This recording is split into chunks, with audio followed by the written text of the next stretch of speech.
जय भवानी, जय भवानी।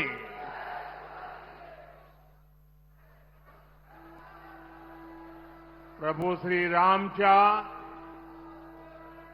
पदस्पर्शाने पवित्र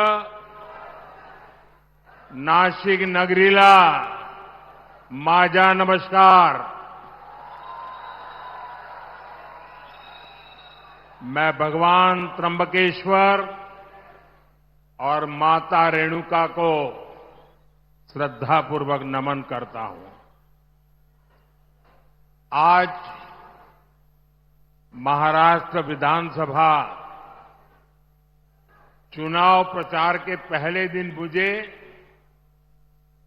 नासिक की पुण्य भूमि पर आने का सौभाग्य मिला है।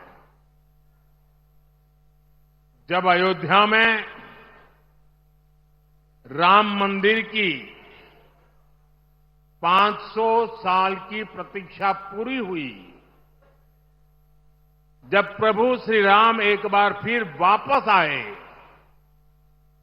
तो अयोध्या में प्राण प्रतिष्ठा से पहले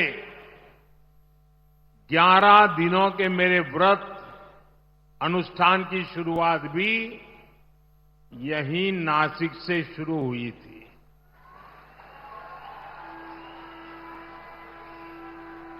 मुझे कालाराम मंदिर में सफाई और सेवा का अवसर भी मिला था। आज एक बार फिर मैं विकसित महाराष्ट्र के लिए, विकसित भारत के लिए नासिक का आशीर्वाद लेने के लिए आया हूं।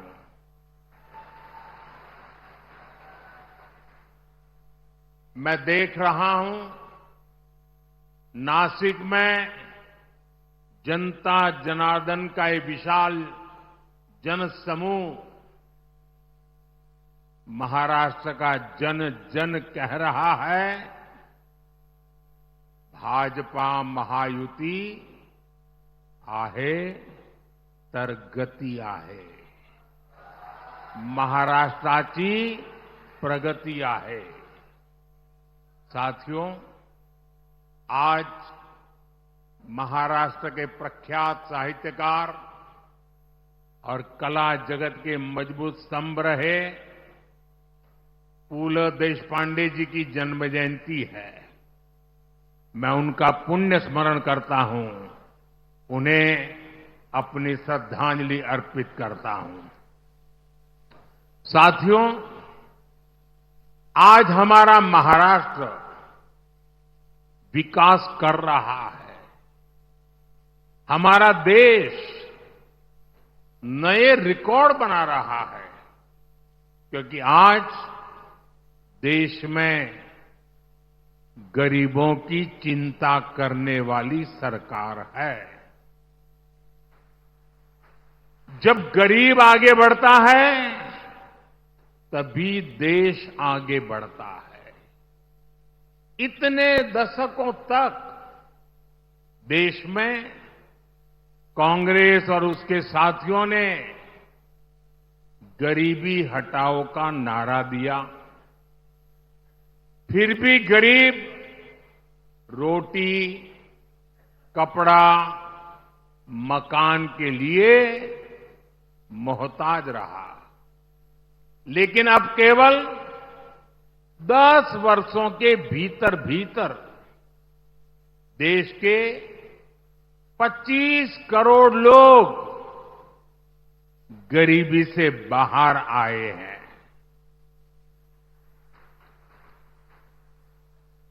ये कैसे हुआ? ये इसलिए हुआ क्योंकि मोदी की नीयत सही है।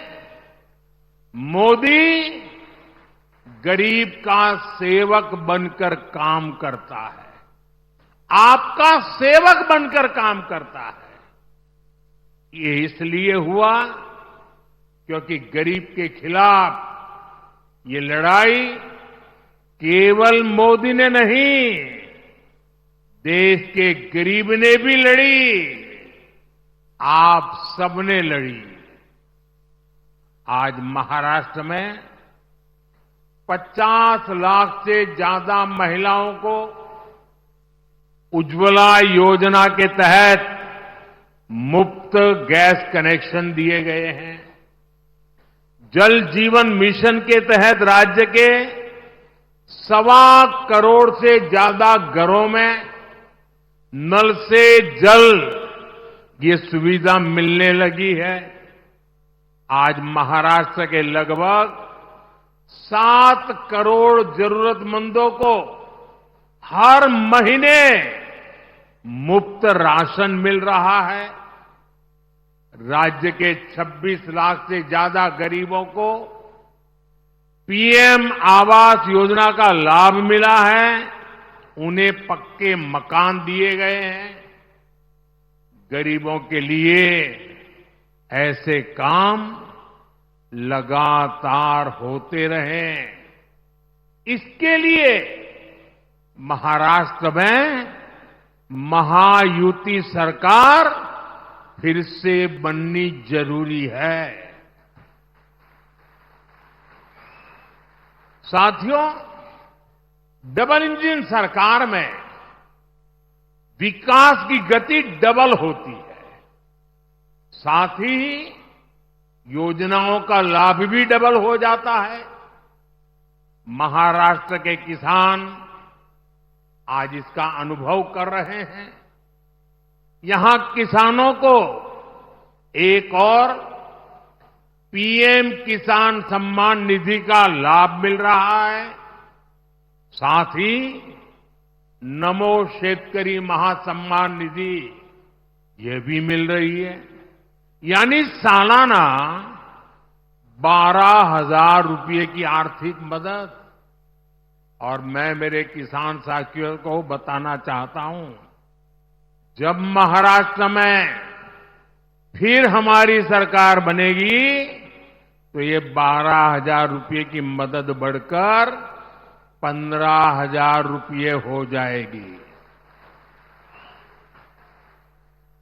महाराष्ट्र के लाखों किसान परिवारों को इसका बहुत बड़ा लाभ होगा।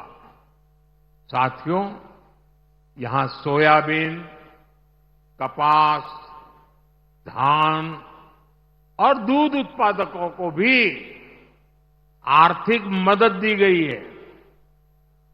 पेट्रोल में इथेनॉल ब्लेंडिंग बढ़ने से गन्ना किसानों की आय में बढ़ोतरी हुई है। 10 वर्षों में करीब 80,000 करोड़ रुपए इथेनॉल की खरीद में किसानों को मिले हैं। देश का जो रुपया पेट्रोल खरीदने में विदेश चला जाता था, वो पैसा अब मेरे देश के किसानों को मिल रहा है, उनके पास जा रहा है। साथियों, मैं यहां के प्याज किसानों की भावनाएं भी समझता हूं। इसलिए प्याज के निर्यात में सहूलियत के लिए नीतियों में बदलाव किया गया है। साथियों, भारत की प्रगति के लिए महाराष्ट्र का तेजी से आगे बढ़ना बहुत जरूरी है। महाराष्ट्र आगे बढ़ेगा तभी भारत विकसित बनेगा। महाराष्ट्र किस स्पीड से आगे बढ़ सकता है, पिछले 2.5 वर्ष में महायुति सरकार ने दिखाया है। आज देश में आधुनिक इंफ्रास्ट्रक्चर के प्रोजेक्ट्स में महाराष्ट्र बहुत आगे है। यहां हाईवे और एक्सप्रेस वे बन रहे हैं। आधुनिक टेक्नोलॉजी से जुड़े क्षेत्रों में महाराष्ट्र में निवेश हो रहा है।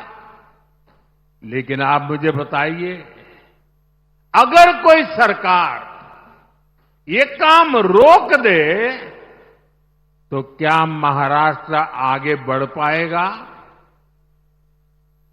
हाथ तो हिला रहे हो, मुंह से भी तो बोलो। क्या महाराष्ट्र आगे बढ़ पाएगा? महाराष्ट्र के युवाओं को क्या रोजगार के अवसर मिल पाएंगे? अगर ये काम रुके तो महाराष्ट्र काफी पीछे छूट जाएगा।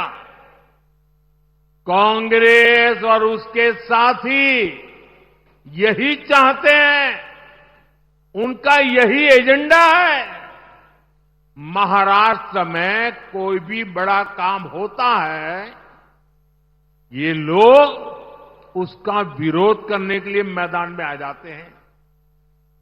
इन्होंने अटल सेतु का विरोध किया, इन्होंने वाटवन पोर्ट पर भी रोक लगाने की कोशिश की, इन्होंने मेट्रो परियोजनाओं को लटकाया।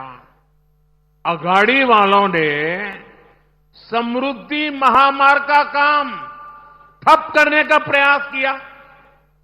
पिछले 5 वर्षों में शुरुआती 2.5 साल महाअघाड़ी के महाभ्रष्टाचार और लटकाने अटकाने भटनाके के भेंट चढ़ गए हैं। इसलिए महाराष्ट्र के विकास की खातिर आपको अघाड़ी वालों को घुसने ही नहीं देना है, उनको सरकार से दूर रखना है। साथियों, महायुति सरकार के विकास के एजेंडे में नासिक का भी उतना ही महत्व मिल रहा है।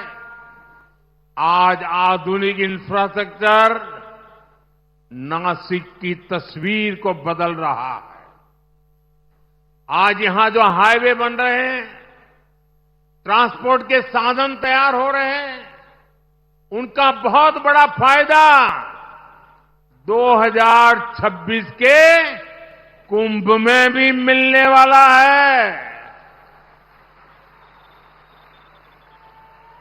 नासिक का आईटी पार्क बड़ी संख्या में युवाओं के लिए रोजगार के अवसर तैयार करेगा। साथियों, आज हमारा नासिक डिफेंस सेक्टर में भारत की आत्मनिर्भरता का बहुत बड़ा केंद्र भी बन रहा है। नासिक में लड़ाकू विमान और सुरक्षा उपकरण नासिक में बनाए जा रहे हैं।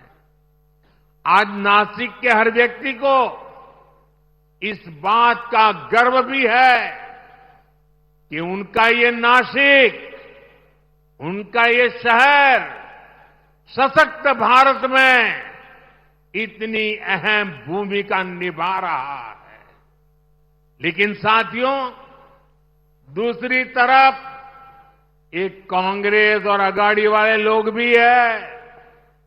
ये देश को पीछे करने का, देश को कमजोर करने का कोई मौका नहीं छोड़ते। इन लोगों ने डिफेंस मैन्युफैक्चरिंग में देश को पीछे करने के लिए क्या कुछ नहीं किया। इन्होंने एचएएल को लेकर तरह तरह के झूठ फैलाए, विवाद खड़े करने की कोशिश की। इन्होंने फैक्ट्रियों के बाहर धरना प्रदर्शन करवाए, कर्मचारियों को भड़काने की कोशिश की। लेकिन आज वही एचएएल रिकॉर्ड मुनाफे वाली कंपनी बनकर उभरी है।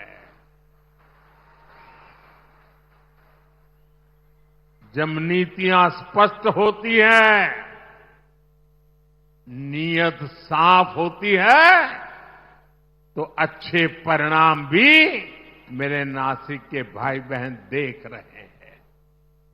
डिफेंस सेक्टर में आत्मनिर्भर भारत की ताकत बन रही है। साथियों, कांग्रेस और इसके साथियों को न बाबा साहब आम्बेडकर के संविधान की परवाह है, न कोर्ट की और न ही देश की भावना की। ये सिर्फ दिखावे के लिए जेब में खाली पन्नों वाले संविधान की किताब लेकर घूमते हैं। कल आपने देखा, उनकी पोल खुल गई। जब संविधान की रक्षा की बात आती है, जब संविधान के सम्मान की बात आती है, ते उल्टा ही काम करते हैं।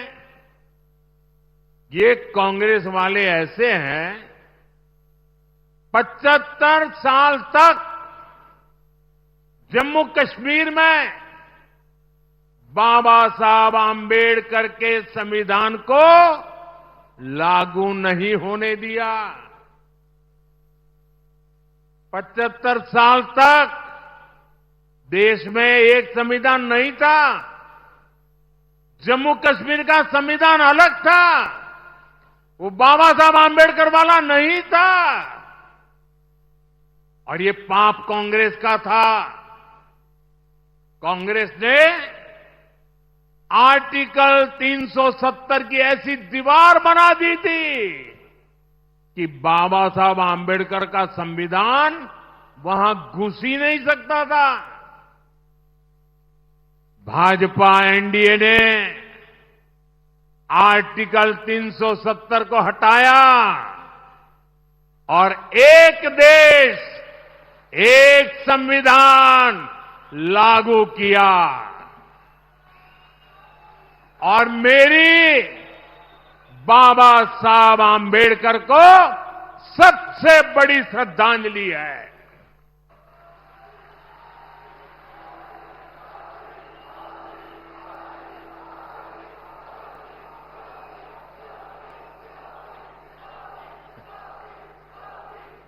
जब भारत का संविधान जम्मू कश्मीर में लागू हुआ, पूरा देश झूम उठा था, नाच उठा था।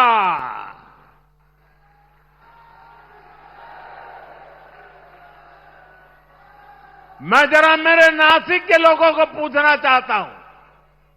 नासिक के लोग बताइए, क्या आर्टिकल 370 हटने से आपको खुशी हुई कि नहीं हुई? जरा जोर से बताइए, खुशी हुई कि नहीं हुई? ये कांग्रेस वालों के कान फट जाए ऐसे बोलिए, खुशी हुई कि नहीं हुई?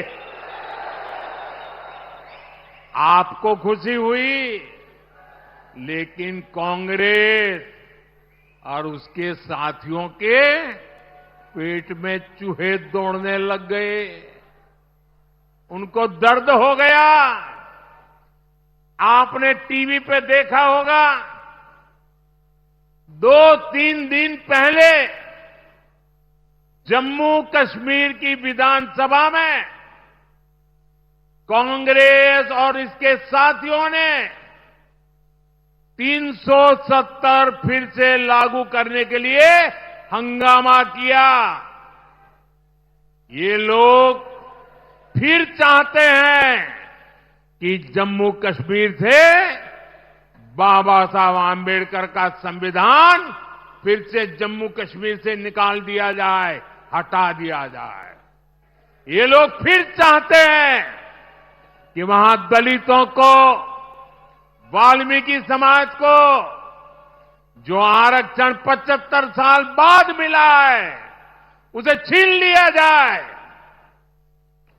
संविधान के विरुद्ध, दलितों, पिछड़ों, आदिवासियों के विरुद्ध इसी साजिश में जितनी गुनहगार कांग्रेस है, उतने ही अगाड़ी के उनके बाकी साथी दल भी है। साथियों, चुनाव के समय पार्टियां अपने कामकाज का हिसाब देकर जनता के बीच जाती है। बीजेपी और महायुति भी लगातार अपने काम का हिसाब दे रही है, लेकिन बीजेपी का मुकाबला करने के लिए कांग्रेस के पास एक ही तरीका है। कांग्रेस उसके साथियों की झूठ की दुकान, यही दुकान इन दिनों कांग्रेस और उसके चेलों ने महाराष्ट्र में लगाई है। कांग्रेस ने कर्नाटका, तेलंगाना और हिमाचल में भी यही झूठ की दुकान सजाई थी, और वहां क्या हाल हुआ? चुनाव खत्म हुए, दुकान का शटर गिर गया। वादे पूरा करना तो दूर, कांग्रेस शासित राज्यों में हाल ये है कि सरकार चलाने के पैसे इनके पास नहीं है, तनख्वाह देने के पैसे नहीं है। खर्चों के लिए और अपनी जेबें भरने के लिए जनता पर टैक्स बढ़ाया जा रहा है, जनता से वसूली हो रही है। जनता भी इनकी असलियत जान गई है। महाराष्ट्र की जनता भी देख रही है कि एक तरफ महायुति का घोषणा पत्र है, वहीं दूसरी तरफ महाअगाड़ी का घोटाला पत्र है। क्योंकि ये पक्का है, जहां कांग्रेस और उसके साथी होंगे वहां घोटाला होगा ही होगा।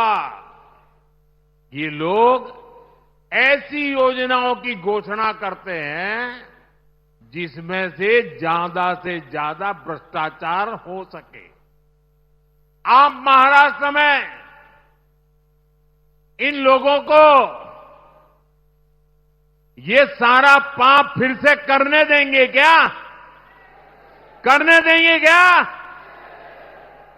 ये धोखेबाजी महाराष्ट्र की जनता के बीच, साथियों, पूरे देश ने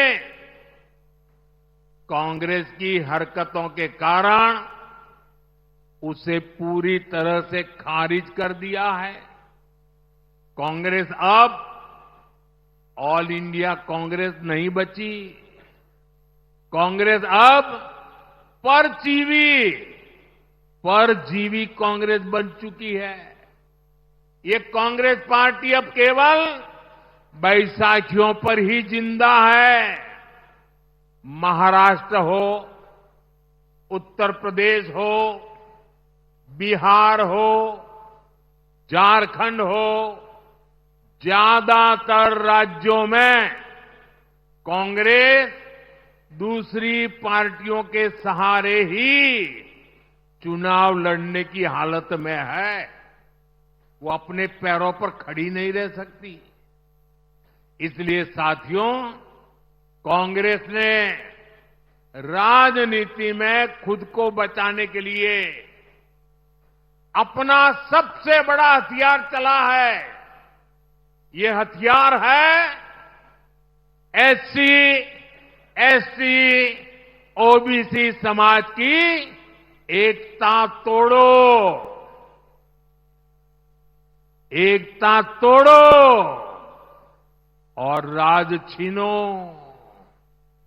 कांग्रेस के लोग जनजातीय समूह, शेड्यूल ट्राइब, हमारे आदिवासी, एसटी को बांटना चाहते हैं। कांग्रेस के लोग हमारे दलित भाई बहन एससी को बांटना चाहते हैं। कांग्रेस के लोग ओबीसी को बांटना चाहते हैं। साथियों, कांग्रेस के रहते ओबीसी कभी इतना एकजुट नहीं हो पाया। ओबीसी को आरक्षण भी तभी मिला जब कांग्रेस सरकार हटी।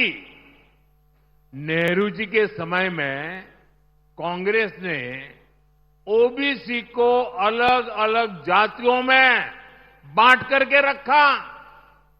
फिर इंदिरा गांधी जी का भी वही रवैया था। बाद में राजीव गांधी जी आए। इन लोगों ने कभी ओबीसी को एकजुट नहीं होने दिया। और 90 के दशक में जैसे ही ओबीसी एकजुट हुआ, ओबीसी एक ताकत बना, ओबीसी अपने हकों के लिए जागरूक बना, ओबीसी देश की भलाई के लिए कुछ करने के लिए आगे आया। और इसका पहला नतीजा क्या आया? जैसे ओबीसी ताकतवर बना भारत में, उसके बाद कांग्रेस की पूर्ण बहुमत वाली सरकार बनना बंद हो गया। उनका शटर गिर गया। और इसलिए कांग्रेस को ऐसा गुस्सा है कि ये ओबीसी ओबीसी ओबीसी आया कि हमारी दुकान बंद होती गई। और इसलिए कांग्रेस चाहती है कि ओबीसी समाज को कमजोर कर दो भाई, उनकी एकजुटता को समाप्त कर दो। कांग्रेस का स्पष्ट मत है कि ओबीसी कमजोर होगा तभी कांग्रेस के लिए सत्ता का रास्ता खुलेगा। इसलिए कांग्रेस ओबीसी को बांटकर उनमें दरारें पैदा करना चाहती है। यहां नासिक और इस क्षेत्र में कितनी ही ओबीसी जातियां हैं, कुणबी, माली, वाणी, गुजर, कुंभार, नावी, सुतार, सोनार, देवड़ीगा, धांगर, दनगी। और 60 साल के बाद तीसरी बार बनने वाला बन गया। उनको नींद नहीं आ रही है और इसलिए गुस्सा ओबीसी समाज पे निकाल रहे हैं।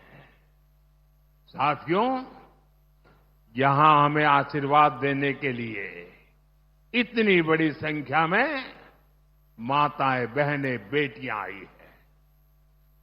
आपको याद रखना है कि महाआघाड़ी वाले महाराष्ट्र की महिलाओं के सबसे बड़े दुश्मन है। आप जानते हैं, आज पूरे देश में महाराष्ट्र की एक योजना की बहुत चर्चा हो रही है। हर एक की जुबान पे वो चर्चा है, माझी लाड़की बहन योजना। माझी लाड़की बहन योजना। हमारी बहन बेटियों को इस योजना का लाभ हो रहा है। लेकिन ये जो कांग्रेस और अघाड़ी वाले हैं, इन्हें इस योजना के लिए बहुत तकलीफ हो रही है। इस योजना को बंद कराने के लिए ये लोग कोर्ट तक